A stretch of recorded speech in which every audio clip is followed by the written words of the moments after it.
Hello everyone. Today we are presenting our visual podcast surrounding the theme of reconnecting with nature.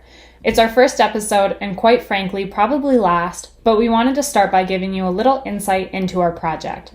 According to one of the most listened to audio streaming platforms, Spotify, their podcasting services have seen a 200% increase in listeners since 2019. This makes podcasting a very appealing medium for science communication with tons of cases of success. For example, Ologies by Ali Ward. But one thing that we wanted to touch on is this need for consumption that can come with this type of listening. For instance, they are great for filling your time while accomplishing mundane tasks. And when I say this, I am referring to taking the bus or cleaning the house, the type of work that does not feel especially fulfilling. But because of this, our space is always occupied with things, leading to what I attribute as a continual sensory overload of experience. To add to this, our physical body is also separated from the mind by accomplishing different tasks, which disconnects us from being in the present. Also, this constant influx of sound can amplify our aversion to silence. For instance, what if I were to just stop talking for a minute to accept the stillness?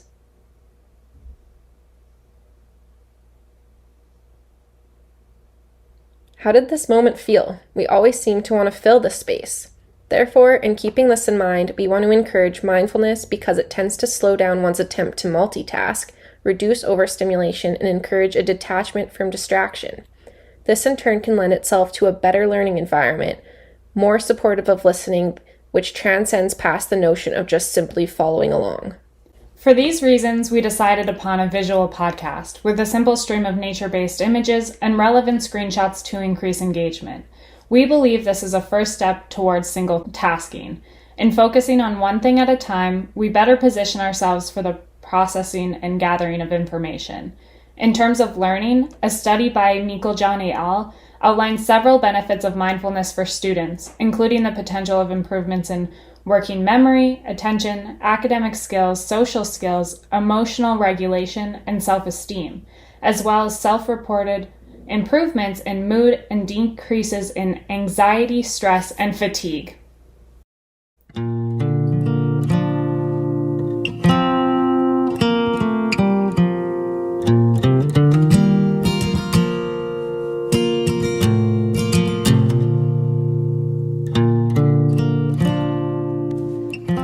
Welcome to Reconnecting with Nature, a visual podcast. I'm Megan, and I'm here with my co-host Janelle.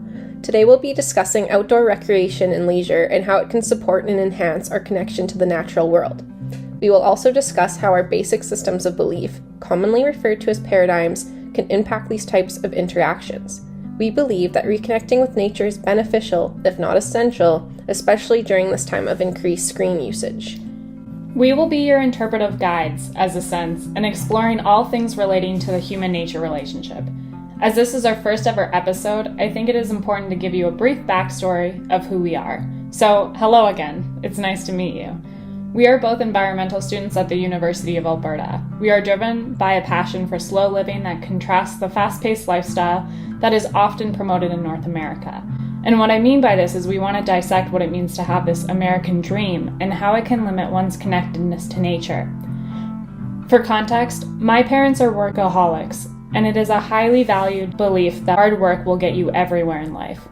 Throughout my undergraduate studies, I was hit with a handful of moments that made me question this mentality, primarily after watching documentaries like The Anthropocene, The Human Epoch.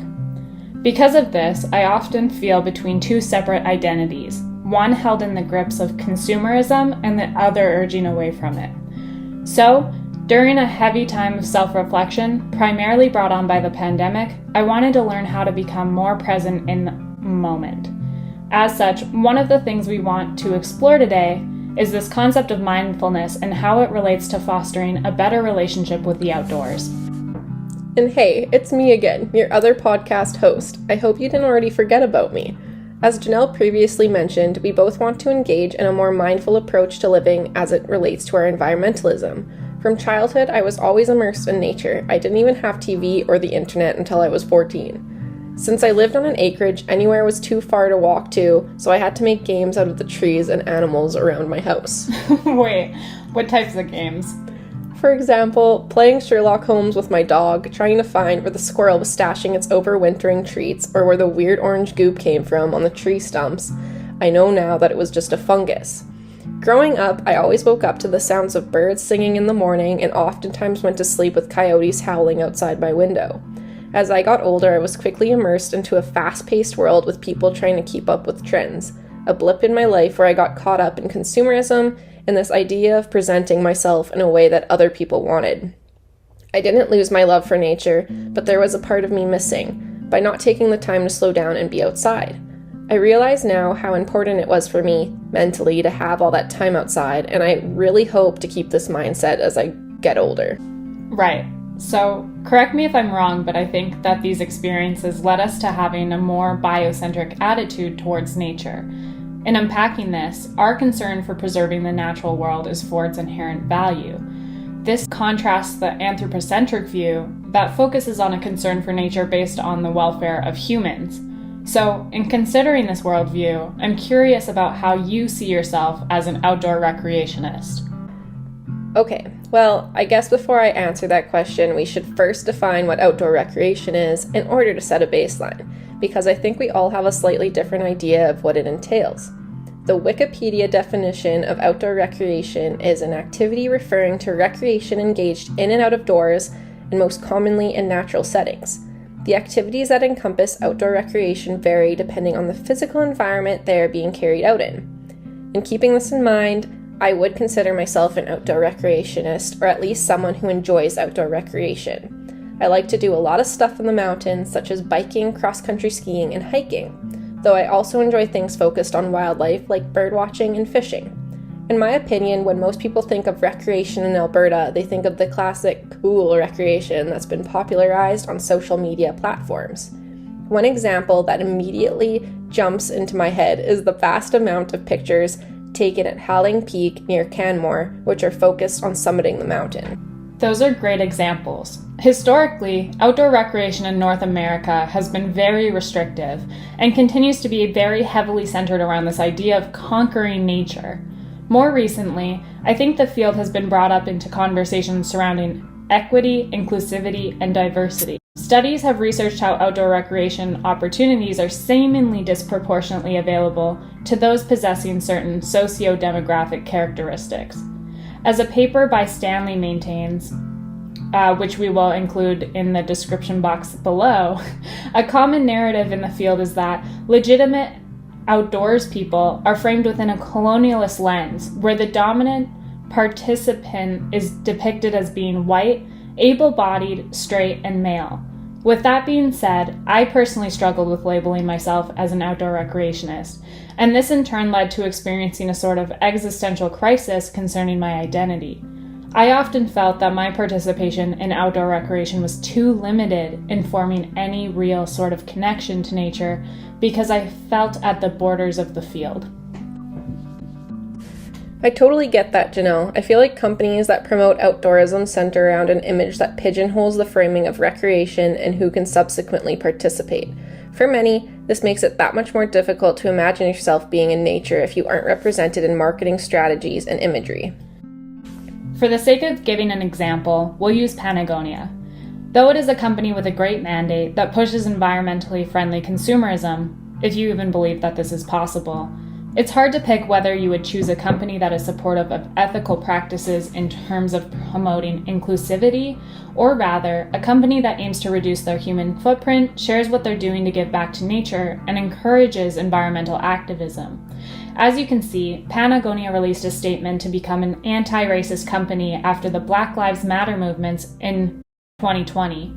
But are these acknowledgments enough to create any lasting change?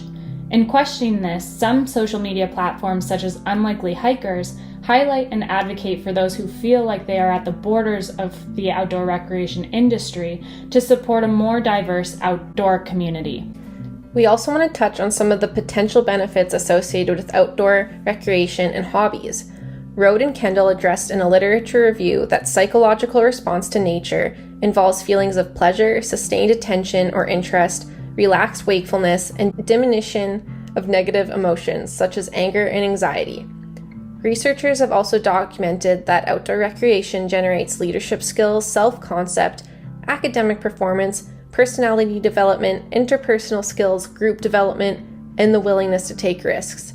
So as we can see from this really long list of benefits, it's important that outdoor recreation can be accessible to all people and be as inclusive as it can be.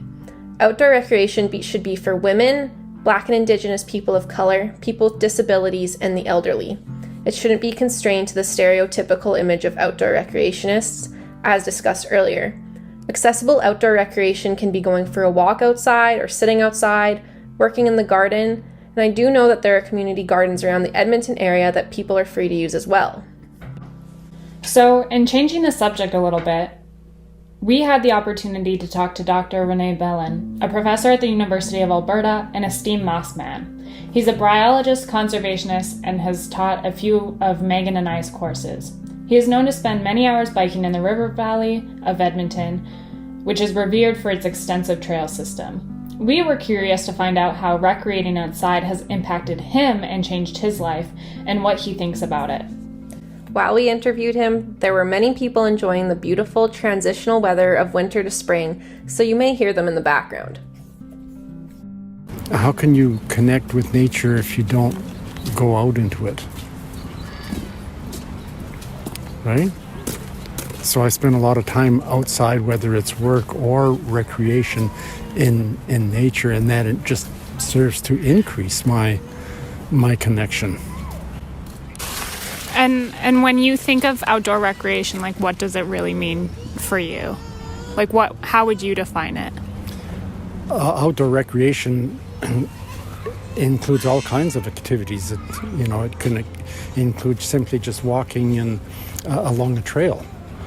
That could be considered to be outdoor recreation, or it could be skiing, downhill skiing or cross-country skiing, or biking.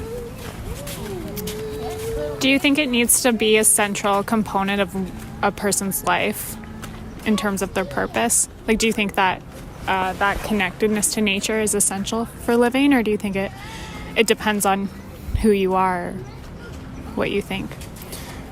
I think, in terms of connectedness with nature, I think, it is. It's very, very important for people in general.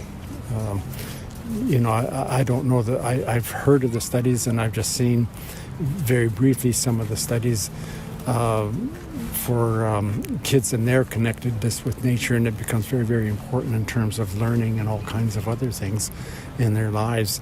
I think that connectedness with nature has actually been lost over time as we become more and more technologically oriented. We're losing our connectedness with nature, and as we do that, then what we find is that there becomes less and less nature for us to connect to. Because if you're not connected to nature, you're not going to have any values to actually preserve what is actually there. Those values just will not be engendered in any way. It's that first-hand knowledge, it's that first-hand experience that you need. So connectedness with nature then is very, very much connected with conservation. Conservation of nature and of our natural environment. Do you think it can be achieved in the same extent as having like indirect experience with it? So like looking at other people's social media that's focused on nature, or like you said, like reading studies? Or do you think like that first-hand experience is a fundamental aspect of like environmentalism? Or I think it's not a fundamental aspect. I think it's an essential aspect. I think it can't be done unless people actually get out there and enjoy nature and actually do it. And like I said earlier, it doesn't matter whether it's just a walk. Like I'm watching these people here in Mill Creek, and they're just walking, but they're connecting with nature just by walking. You don't have to do anything fancy. Yeah, definitely. Is there anything you want to ask, Megan? I feel like that covered everything. Yeah, I think so. We want to thank René for this insight, and you know what? I agree with him. Something that all of us can try to do in a fast-paced and tech-based world is slow down. A way to do this and also get a chance to be outside is this activity called forest bathing, coined first in Japan as, and I might butcher the pronunciation of this, Shinrin-yoku. Forest bathing is basically a short leisurely visit to a forest and is regarded as being similar to natural aromatherapy. It consists of visiting a forest or natural space for relaxation and recreation while breathing in the fresh air. Research has shown that when sitting in naturally forested areas, you breathe in certain substances emitted from trees, which have antimicrobial properties, and may actually decrease anxiety, depression, and anger. Some studies have stated that due to increases in certain cells following forest bathing trips, there may even be a preventative effect on cancer generation and development. That being said, a review by Schultes also highlights the benefits of technology. For example, rallying people to protect the wilderness and promote climate justice awareness. For example, the Greta Thunberg climate strike movement. We need to start treating this crisis as a crisis, because you cannot solve an emergency without treating it as one. So, we're curious. What do you listeners think about this and the other subjects we covered today? Please feel free to leave your thoughts in the comment section below. Well, that wraps up the discussion part of this podcast. I hope that you enjoyed this experiment in visual podcasting with us, the conversation surrounding outdoor recreation and inclusivity, as well as our insightful talk with René Belland. We are closing out this podcast with a short 2-minute self-led practice in mindfulness. We will play bird sounds that we found quite relaxing. The purpose of this mindfulness practice is to assume a greater awareness in order to provide more realistic impressions of the world around us, to reduce negative thoughts, and improve coping mechanisms. But first, I think we should give a little guidance getting into this. As we are complete amateurs, you will have to bear with us a little. But maybe let's just start by becoming present in our surroundings. For this exercise, I would recommend closing your eyes or just focusing your attention on the screen without any other distractions in your way. Let the sounds start coming into your space as we end this talk.